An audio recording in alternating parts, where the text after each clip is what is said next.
안녕하십니까. 말씀과 함께 정효 목사입니다. 오늘은 요한복음 2장에 나오는 가나 혼인잔치에 있어서 물이 포도주가 되는 사건에 대해서 같이 좀 이야기를 나누고 싶습니다.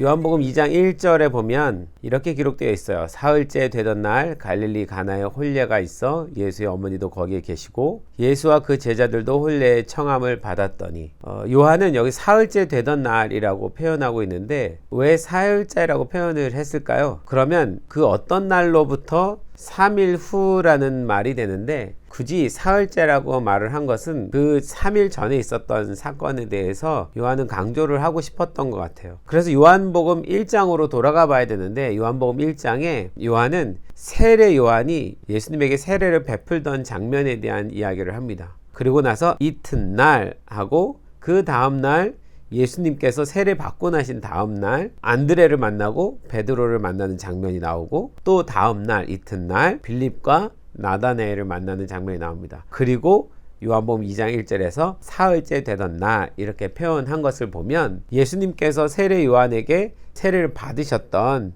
그 사건에 대해서 요한은 설명을 하고 싶었던 것 같아요. 그때로부터 사흘째 되던 날. 그러니까 우리가 아는 것처럼 물이 포도주가 된 이 사건은 예수님이 이 땅에 공생의 사역을 하시면서 첫 번째 일으킨 기적이라고 알고 있잖아요. 예수님께서 세례 받고 하늘에서 성령님이 비둘기같이 내려오셔서 이는 내 사랑하는 아들이다 라고 표현하신 이후에 3일이 지나서 하나님께서 물이 포도주가 되는 정말 신기한 기적을 일으켜 주신 거죠. 이 사역을 보면서 정말 그는 사람으로서 능력 있는 자가 아니라 하나님의 아들로서 어떤 신으로서의 그 면모를 보여주는 그런 기적을 행하셨구나 라고 이해할 수 있는 부분입니다.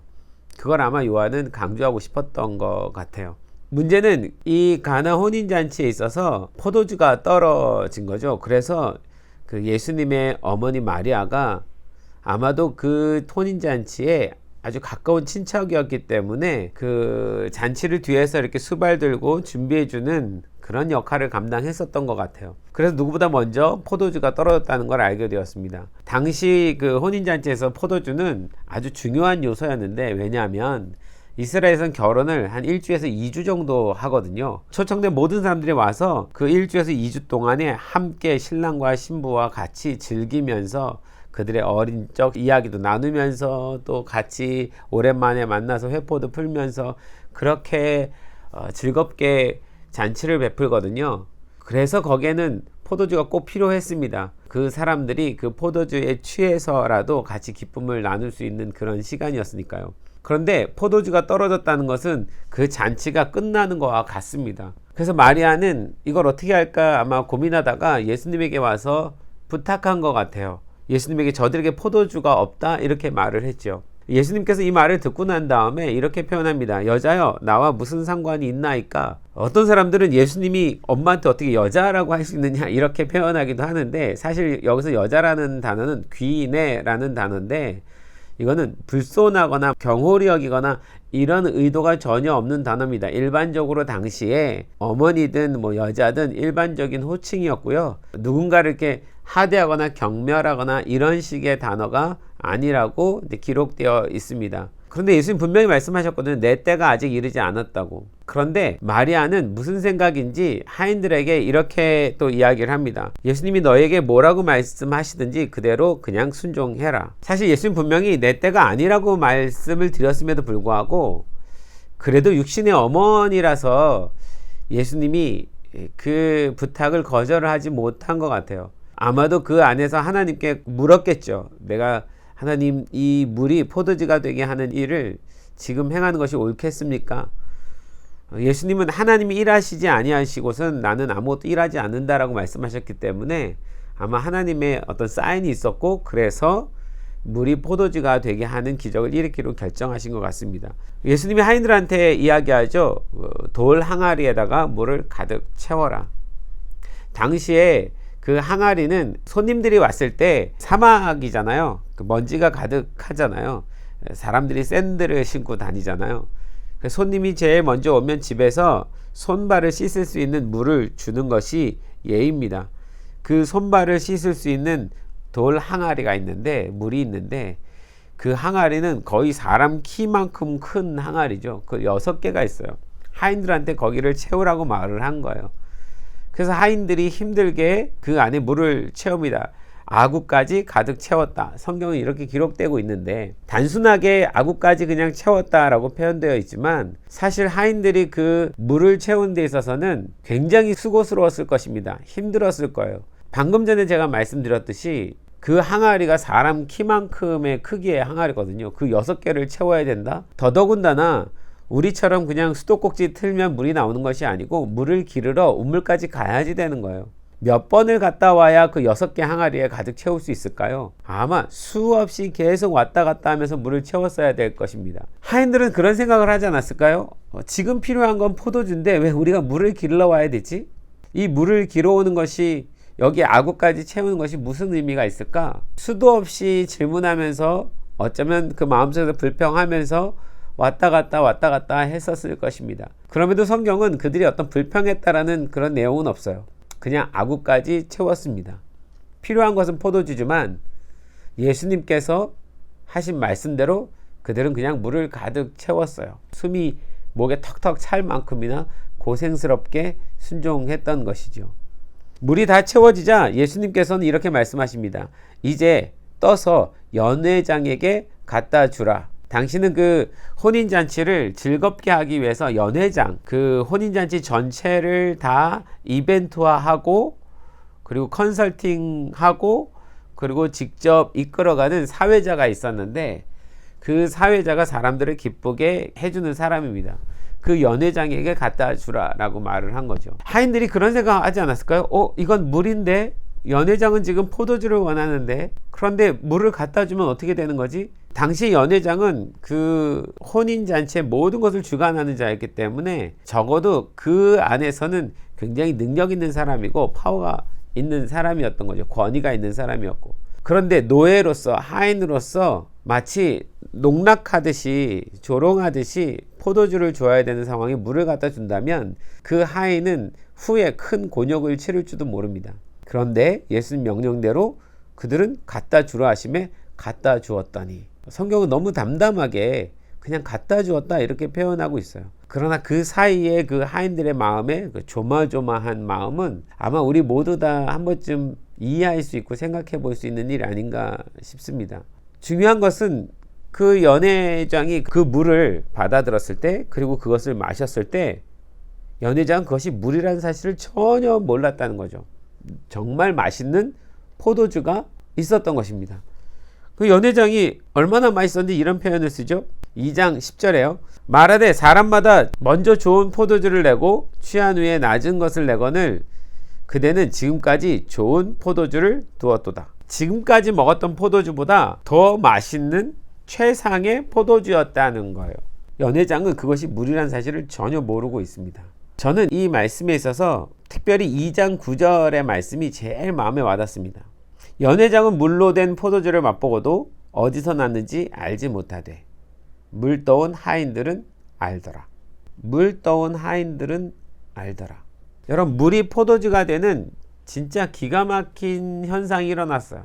기적이 일어났습니다. 만약에 그 하객 모두 다가 이것이 물이었다는 사실을 알게 된다면 정말 깜짝 놀랐을 거예요. 그런데 그 물이 포도주가 된 그 포도주를 먹으면서도 연회장도 모르고 하객들도 모르는 거예요. 누구만 알고 있느냐? 물 떠온 하인들만 아는 거예요. 그 하나님의 놀라운 기적과 은혜를 체험하고 경험하는 자리에 살고 있지만, 그러나 정작 그것이 어떤 기적인지 모르고 살아가는 사람들이요. 저는 이야기를 들으면서 우리가 살면서 수없이 이런 상황 속에 있지 않나라는 생각을 합니다. 이 세상의 모든 역사는 하나님께서 이루어가는 역사입니다. 하나님의 능력 없이, 하나님의 명령 없이 이 땅에 그 어떤 역사도 이루어지지 않습니다. 나라가 생기고 나라가 사라지고, 이 모든 역사들이 하나님 안에서 일어나는 역사인 거죠. 이스라엘의 역사만 봐도 하나님의 말씀과 약속에 따라서 모든 일들이 다 일어났습니다. 성취되었죠. 그래서 우리는 하나님이 이 세상의 주관자인 것을 압니다. 하나님은 놀라운 이적과 기적을 통해서 이 땅을 이끌어 가시는 거죠. 사람들은 그렇게 이루어진 이 세상을 보고 있고 이 세상에 살고 있지만 정작 그 기적이, 그 은혜가 어디서 일어났는지는 모르고 살아갈 수도 있는 거죠. 그런데 그것을 아는 자들이 있습니다. 그것이 특별한 하나님의 기적임을 깨닫는 자들이 있어요. 누구요? 물떠온 하인들은 알더라. 순종한 사람들만 아는 것입니다. 예수님께서 하신 말씀대로 순종해서 살아간 사람들만 그 기적이 어디서 일어났는지를 아는 거예요.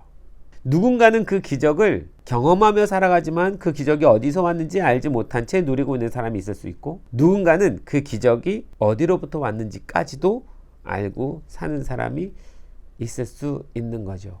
여러분, 우리의 삶은 어떻습니까? 여러분은 매일매일 같이 기적을 일으키시는 하나님의 그 놀라운 능력을 경험하면서 살아가고 있습니까? 아니면 그것을 느끼지 못하고 있습니까? 내가 왜 그 기적을 경험할 수 없느냐 하면 그 하나님 말씀에 순종해서 일어난 그 기적을 체험하지 못했기 때문인 거죠. 순종하지 못했기 때문에, 순종하지 않았기 때문에 하나님께서 나에게 뭘 원하시는지, 예수님께서 나에게 뭘 원하시는지 내가 그대로 따르지 않았기 때문에 그 기적을 실제로 보지 못하는 경우가 허다할 것입니다. 저는 이 말씀 보면서 우리가 얼마나 많은 하나님의 능력과 그 기적을 살면서 누리고 있음에도 불구하고 모르고 살아가고 있는가, 참 안타까운 마음이 듭니다. 얼마나 많이 놓쳤을까? 나는 얼마나 많이 그 하나님의 기적을 모르고 살아가고 있을까? 그런데 어느 때 순종함으로 인해서 하나님께서 일으키시는 그 기적의 역사들을 보면 막 마음에 흥분함이 되죠. 나는 그 기적이 어디서 일어나는지 아니까요. 주님은 우리에게 이 부분을 설명하신다고 믿습니다. 첫 번째 기적, 가나에서 물이 포도주가 되게 하는 이 장면에서 예수님이 제자들에게 보여주셨던 것은 순종함 자만이 그 기적의 은혜를 정말로 누릴 수 있는 자다라는 것을 설명하신 거죠. 저는 이 이야기에서 한 가지 이런 생각들을 해봅니다. 하인들이 그 물을 떠서 연회장에 갖다 줄 때 도대체 포도주는 언제 변한 걸까? 하인들이 물을 채우는 그 시간에 이미 그 물이 포도주가 되었던 걸까? 아니면 물이 아구까지 다 찼을 때 포도주로 변한 걸까? 그도 아니면 하인들이 그 물을 뜨는 순간 포도주가 됐을까? 아니면 그 물을 갖다 줘서 연회장이 입을 대고 마시는 순간 포도주가 됐을까? 여러분은 뭐라고 생각하세요? 저는 하인들이 물을 떠서 연회장이가 가져가는 중에도 아마 포도주로 변하지 않은 상태로 있었을 거라는 생각이 들어요. 연회장이 그것을 들고 마시는 그 순간 포도주로 변하지 않았을까라는 생각을 합니다. 그만큼 그 하인들이 그냥 순종했다라는 것에 대해서 하나님께서 우리에게 보여주시는 장면이 아닌가 생각을 합니다.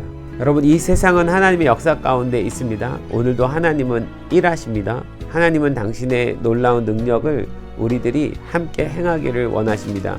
누가 그 기적을 경험할 수 있느냐? 물떠온 하인들은 알더라.